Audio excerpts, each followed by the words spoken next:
നാളതുവരെയുള്ള മലയാളിയുടെ ഒരു കവിതാ സങ്കല്പത്തിന് മൊത്തം മാറ്റിമറിച്ചുകൊണ്ടായിരുന്നു ഒരു കാലഘട്ടത്തിൽ കടമ്മനിട്ട കവിതകൾ പെട്ടെന്ന് കോളേജുകളിലും ചെറുപ്പക്കാരുടെ ഇടയിലുമൊക്കെ ഒരുപാട് പ്രചാരം നേടിയത്. അത് പിന്നീട് വന്ന പിൻതലമുറക്കാരായ കവികളെ എങ്ങനെയാണ് സ്വാധീനിച്ചിട്ടുള്ളതെന്ന് നമുക്ക് നേരിട്ട് ചോദിക്കാം. ഇന്നിവിടെ കവി ബാലചന്ദ്രൻ ചുള്ളിക്കാടും അദ്ദേഹത്തിൻ്റെ സഹധർമ്മിണി വിജയലക്ഷ്മി ബാലചന്ദ്രനും എത്തിയിട്ടുണ്ട്. അവർ രണ്ടുപേരും ആവട്ടെ നമ്മുടെ അടുത്ത അതിഥികൾ ശ്രീ ബാലചന്ദ്രൻ ചുള്ളിക്കാട്, ശ്രീമതി വിജയലക്ഷ്മി ബാലചന്ദ്രൻ. രണ്ടുപേരെയും ഞാൻ ഹൃദ്യമായി വേദിയിലേക്ക് സ്വാഗതം ചെയ്യട്ടെ.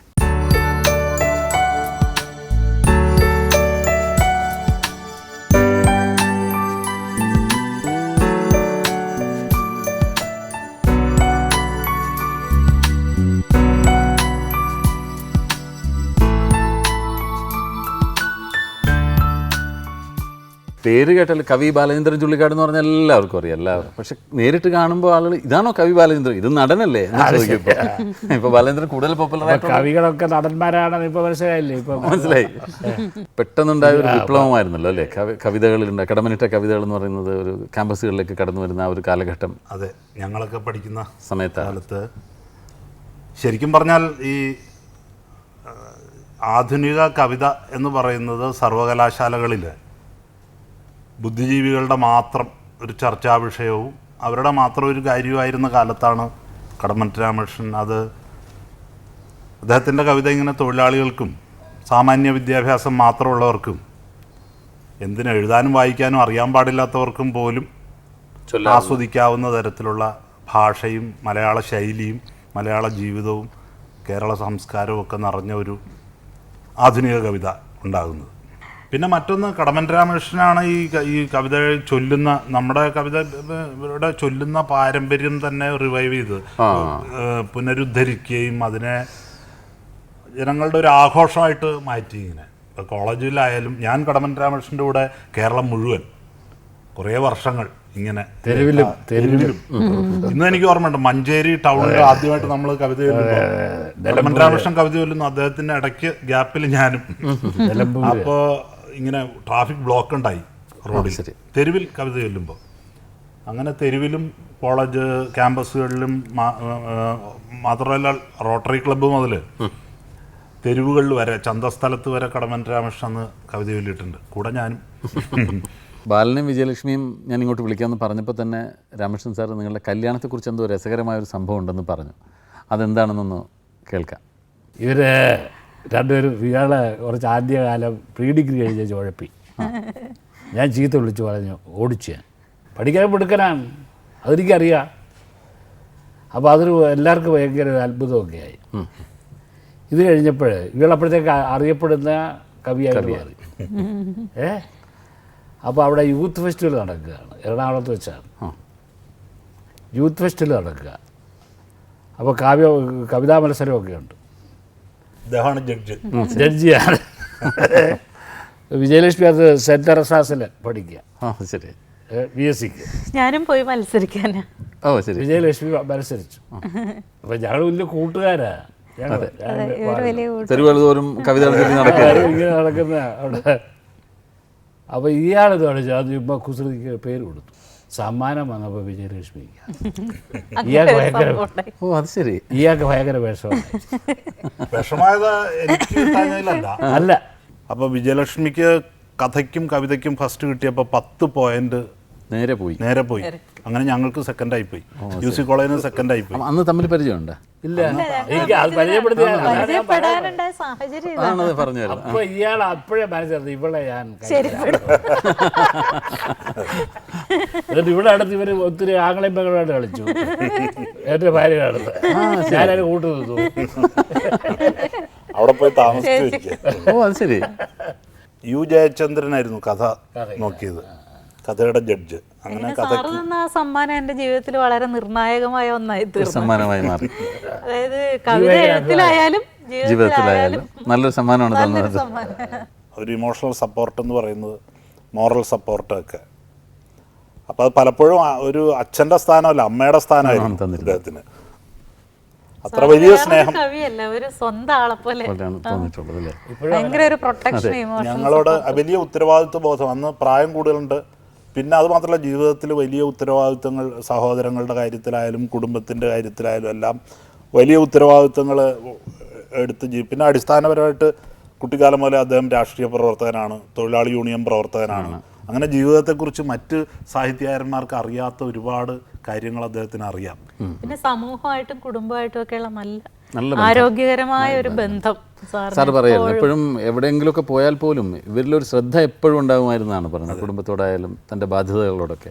ഈ പെട്ടെന്ന് ഒരു കടമ്മനിട്ട കവിത ചൊല്ലാൻ പറഞ്ഞാൽ ബാലൻ ഏത് കവിത ഓർമ്മ വരും? ബാലൻ കവിത ചൊല്ലുന്നത് കേൾക്കാനുള്ള ഒരു കൊതിയുണ്ട്. എനിക്ക് ഓർമ്മ വരുന്ന എപ്പോഴും ഓർക്കാറുള്ള 2 വരിയുണ്ട് ഇങ്ങനെ: തിരിച്ചു വരാമെന്ന മോഹമായിരുന്നു, എന്നാൽ ഒരിക്കൽ ഇറങ്ങിയാൽ അടയും വഴി പിന്നിൽ എന്ന് പറഞ്ഞ 2 വരി ഞാൻ എപ്പോഴും ഓർക്കാറുണ്ട്.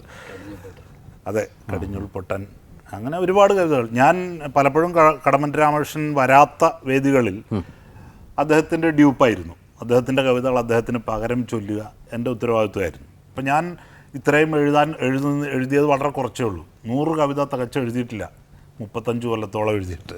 അത്ര കുറഞ്ഞു പോകാൻ കാരണം ഈ പഠിപ്പാണ്. കാരണം ഈ ഉള്ളിൽ നിന്ന് വരുന്നതേ എഴുതാവൂ, അല്ലാണ്ട് ബുദ്ധി കൊണ്ട് എഴുതുന്നതല്ല കവിത എന്ന്. മനസ്സുകൊണ്ട് എഴുതണം. അതാണ്. ബുദ്ധി കൊണ്ടാണെങ്കിൽ ദിവസവും എഴുതായിരുന്നു. പിന്നെ സാറ് കവിതയെ പറഞ്ഞ ഒരു കാര്യം, ഈ കവിതയിലാണെങ്കിലും ജീവിതത്തിലാണെങ്കിലും ഒരു മാർഗനിർദ്ദേശം പോലെ എനിക്ക് എപ്പോഴും മനസ്സിൽ തോന്നിയിട്ടുണ്ട്. തള്ളക്കോഴി കുഞ്ഞിനോട് പറയുന്നത്, അത് ഭയങ്കര എന്നും എൻ്റെ ചിറകിന് കീഴിൽ നിന്ന് നിന്റെ വയറ് നിറയ്ക്കാം എന്ന് തോന്നുന്ന തോന്നൽ വേണ്ട, നിന്റെ ജീവിതം നിൻ കാര്യം മാത്രം. സാർ എന്നെ വിളിച്ചതൊരു അഡ്വൈസ് പോലെ ഇങ്ങനെ പറഞ്ഞിട്ടുണ്ട്, അങ്ങനെ ആയിരിക്കണം. അദ്ദേഹം കവിത ചൊല്ലുമ്പോഴുള്ള ആളുകളുടെ ശ്രദ്ധ അത് ഒരു നരബലി കണ്ടു നിൽക്കുന്ന പോലെയാണ്. അത്ര സ്തോഭത്തോടെയാണ് ഈ സദസ്സ്.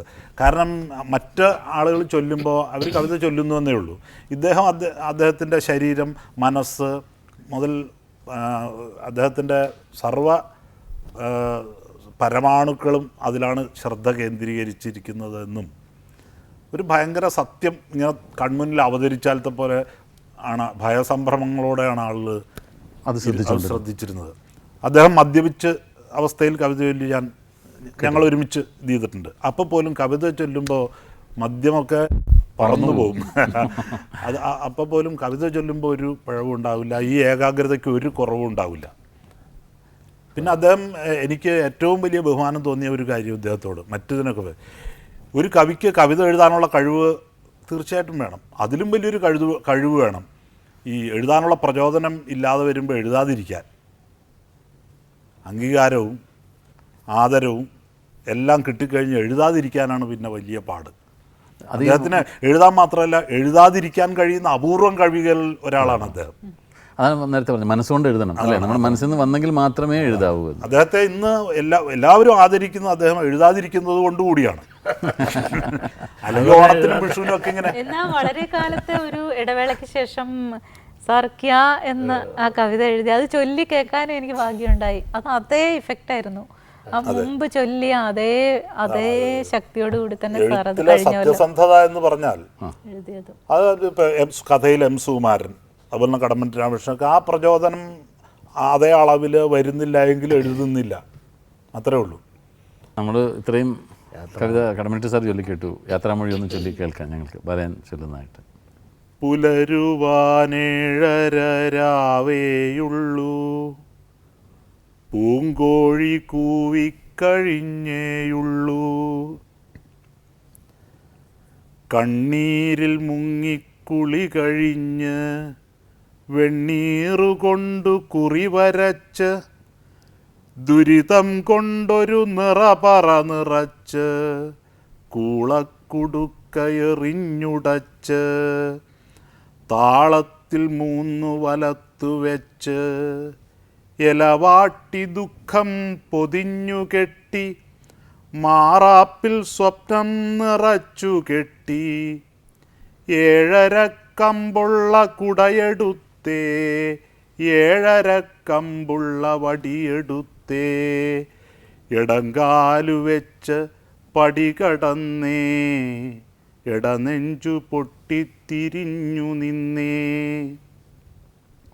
അമ്മേ പിൻവിളി വിളിക്കാതെ മുടിനാരുകൊണ്ടെൻ്റെ കഴലു കെട്ടാതെ പടി പാതി ചാരി തിരിച്ചു പോക തെളിയുന്നതില്ല നിറമിഴിയിലൊരു വഴിയും ഒഴിയുന്നതിൽ ഇഴഞ്ഞീരാഹുകാലം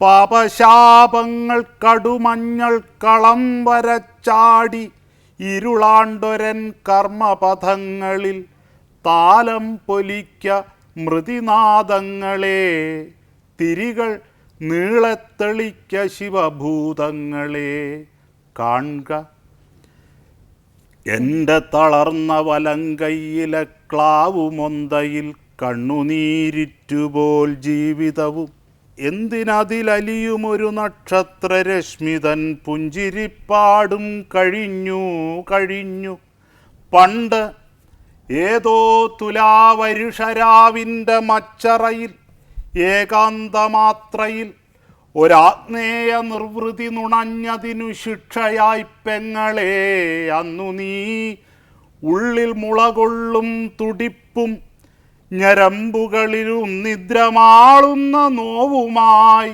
ആറിൻ്റെ നെഞ്ചകം കീറിപ്പിളർന്നു മറകൊണ്ടതും ഒരീറൻ നിലാവ് മിഴിപൊത്തിക്കരഞ്ഞതും ആരോർക്കുവാനിനി. അതാണ് ഒരു ഖണ്ഡം. മുഴുവനല്ല. വളരെ നന്ദി ബാല, വളരെ നന്ദി ഇത്രയും നേരം ഞങ്ങളോടൊപ്പം പങ്കിട്ടതിനും.